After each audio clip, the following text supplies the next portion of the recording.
My parents didn't invite me to their wedding. I know it sounds strange, but I feel so angry and depressed that I just need to vent, even if no one reads this. So I am a girl, I am 17 years old, and my parents forgot about me on their wedding day.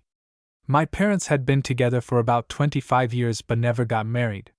That's why, when my 50-year-old father proposed to my 49-year-old mother on their anniversary, which they always celebrated on the day my mom found out she was pregnant with my older sister, it was a big deal. Even though they had been together for years. Everyone, including me, was excited and celebrated this event with great joy. The engagement happened back in February. They immediately dove into wedding preparations, deciding almost right away to have a small ceremony in Hawaii with only close relatives and friends. Almost immediately, my mom asked my 25-year-old sister to be her bridesmaid, and my dad asked my 22-year-old brother to be his best man. It didn't surprise or upset me. My sister had always been Mom's little girl. They loved spending time together, shopping, talking, and they had a very close bond. The same went for Dad and brother. They always played football together, tinkered with cars. Dad even coached my brother's team. In middle school, I always felt somewhat left out. I tried to join family activities and groups, but I was constantly pushed away. Maybe they felt my interest wasn't genuine, or maybe they just didn't care. Either way, I got used to being last and the least important in the family. Mom had a sister, Dad had a brother, parents had each other, and my brother and sister were closer to each other than to me. So I was very lonely and isolated in my own home.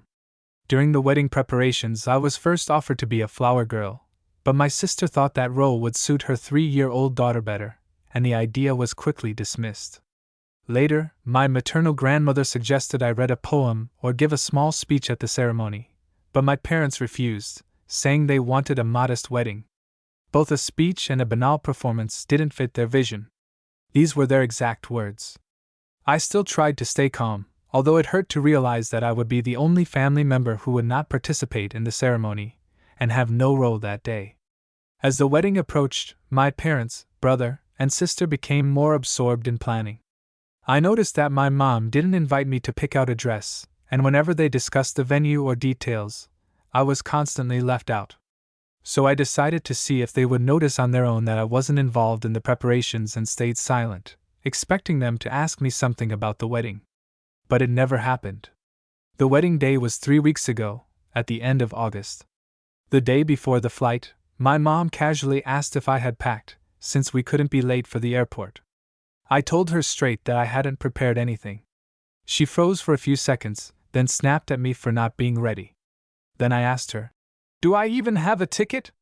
And her face went pale. Yes, they hadn't even bought me a ticket, and I'm not sure if any accommodation was booked for me there. Although I was the only person in the family without a stable income, I worked part-time as a nanny. My parents bought first-class tickets for my brother, sister, and a couple of friends invited to the wedding. But they forgot about me. Mom told me not to make a tragedy out of it and that we could find a cheap last-minute ticket from some low-cost airline. I just replied, "And then what? I don't even have a dress for the ceremony." She and my sister had bought theirs and all other women's dresses months ago, but I wasn't invited. Then Dad came in and told me to stop whining, that I had never been a girly girl and could wear anything. I got angry because, although I'm not the most feminine girl in the world, I really wanted to be part of such an important event in my parents' lives. It wasn't about the dress, it was about being excluded from literally everything happening in the past few months. We all argued. They called me selfish and accused me of deliberately behaving unnoticed so they would forget about me. As if that were a reason to ignore their own child. In the end, they said that if I continued in the same spirit, it would be better for me to skip the wedding altogether. So I defiantly said fine, and went to my room. The next morning, they flew to Hawaii without me. The ceremony was very small, but they flooded Instagram and Facebook with photos of what a perfect and magical week it was. People quickly noticed that I wasn't in the pictures and asked my parents why. They replied that, unfortunately, I had caught COVID before the trip and had to stay home. My blood boiled. I don't know why, but that was the last straw. I decided to take a COVID test and posted a photo with a negative result captioned, "Not sick at all, just forgotten." I tagged everyone who had asked about my absence at the wedding and trip, including all invitees. In the comments, I wrote that my parents literally forgot about me until the day of departure and practically told me not to go. Most people sided with me, others didn't believe it, and assumed there must be more to the story. But one thing was clear: I had completely ruined my parents' perfect wedding. Their day was overshadowed by my confession. At first, I felt satisfaction standing up for myself. But after a barrage of messages from family, calling me names, followed by furious attacks on my childish outbursts and spoiled behavior, my pride quickly evaporated, and I felt terrible. I hate my family and I hate this house. But I'm underage and can't leave yet. Still, I feel I could have handled the situation differently.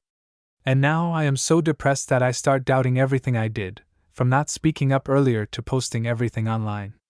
I also feel guilty about the lack of connection with my family and wonder if I could have done more.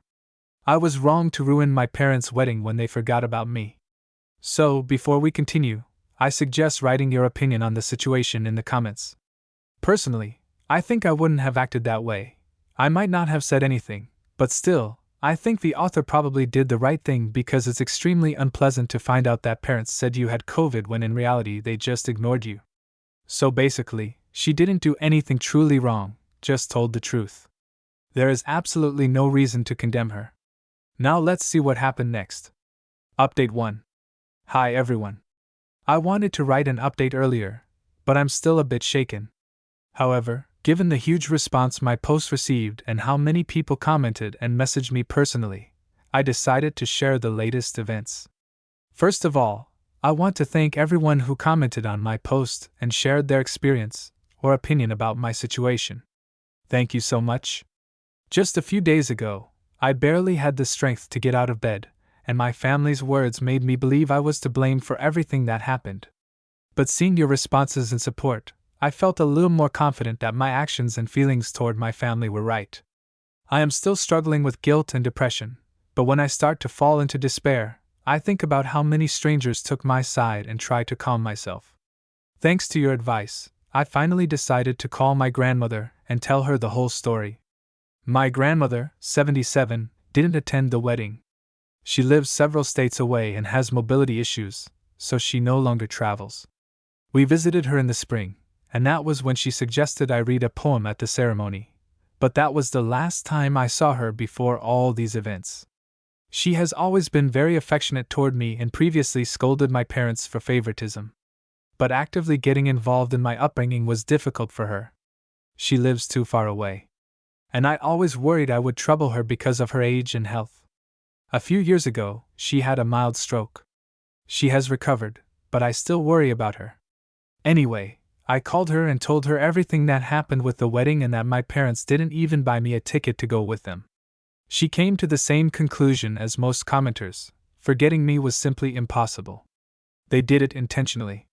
I cried into the phone, telling her about my feelings. That this has lasted my whole life, how I feel the consequences of all this, and most importantly that I need to leave home.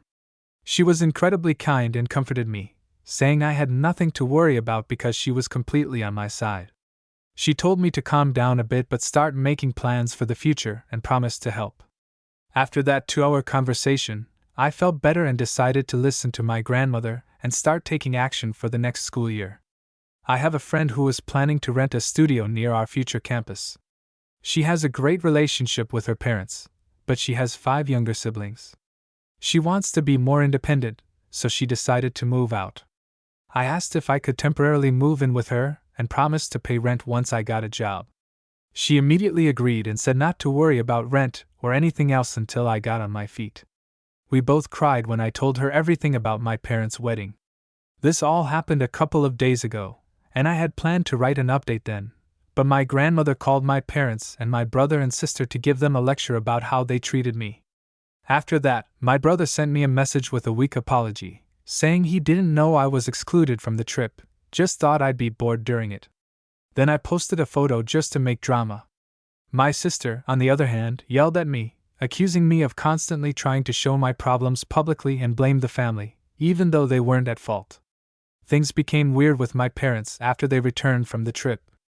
At first, They yelled and were furious at me, then we just started ignoring each other.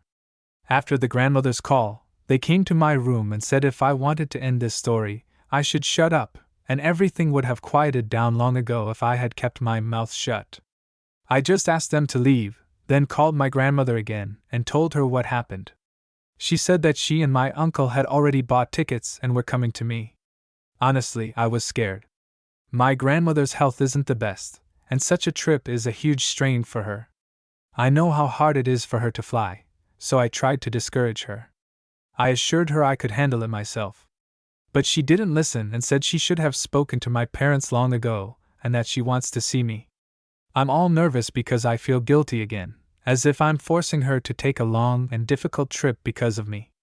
And I think maybe I should have sorted things out myself, but I really want to see her, and most of all I dream of hugging her. I am a little relieved that my uncle, my mom's older brother, is coming with her, but I am very afraid that my grandmother might overexert herself and something might happen to her. That would completely break me. They are arriving tomorrow and haven't told my parents about their visit yet. Grandmother asked me to keep it secret until her arrival. I hope she can make my parents realize their mistake, or at least help me tell them that I will soon move out and plan to cut off contact completely. I don't know, I worry that she has to do so much for me and that I'm burdening her, but I am immensely grateful and love her for everything she does. Update 2. Hi everyone.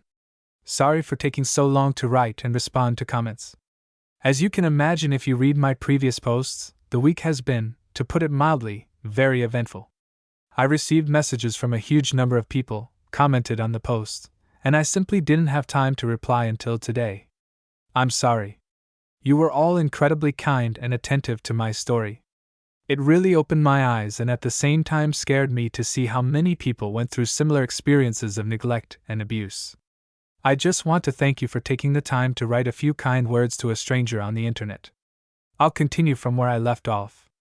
My grandmother called and said she would come to see me and help.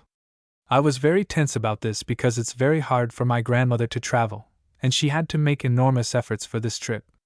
And I felt responsible for that. After all, she is coming for me. She arrived early Monday morning with my uncle, and I went to meet her at the airport. Honestly, it was an incredibly intense and emotional moment. As soon as I saw her, I ran into her arms and burst into tears. I don't even know if I could say anything at that moment because I was crying so hard. And I had so many words. Thank you for coming. Thank you for being so kind to me, for supporting me. I'm sorry I made you take this trip. Home is unbearable. I don't know if my parents love me, but I know you love me. Am I a child of infidelity?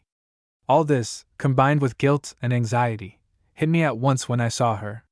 But she held me tightly and repeated that everything would be okay. My uncle hugged us too. I don't know how long we stood like that. Probably quite a while, until my uncle said we had to go. We took a taxi and went to their hotel. My grandmother's eyes were wet with tears, and I could feel that it was hard for her to breathe, which scared me a lot, but she kept hugging me and smiling the whole way. She had booked a double room in advance so I could stay with her for those days. Once they settled in and I calmed down a bit, we sat down, and I poured everything out to them. Years of neglect and emotional abuse. How bad I felt after the trip and all these years, how my parents tried to make me feel guilty for everything that happened, how I fear the future. But my top priority now is to leave this house even at the cost of my studies. I have already arranged to move in with a friend and am working. I also told them about this post and that some people think I might be a child of infidelity, and that I myself started suspecting it. It was very hard, and I saw how much my grandmother and uncle were hurt by what I shared. But they constantly comforted me and made me feel safe so that I could fully open up. When I poured out all my feelings to them, my grandmother reassured me that I had nothing to worry about anymore, that she would always be by my side. First, she calmed me by saying that I was not a child of infidelity, and that both of my parents were thrilled when my mom became pregnant with me. And for my mom, infidelity had always been a deal breaker, and she believed it was the same for my dad. It turned out that favoritism started showing when I was about 3 years old. My parents constantly complained that there was a small child in the house, and it annoyed them that they could take the older children on errands but not me.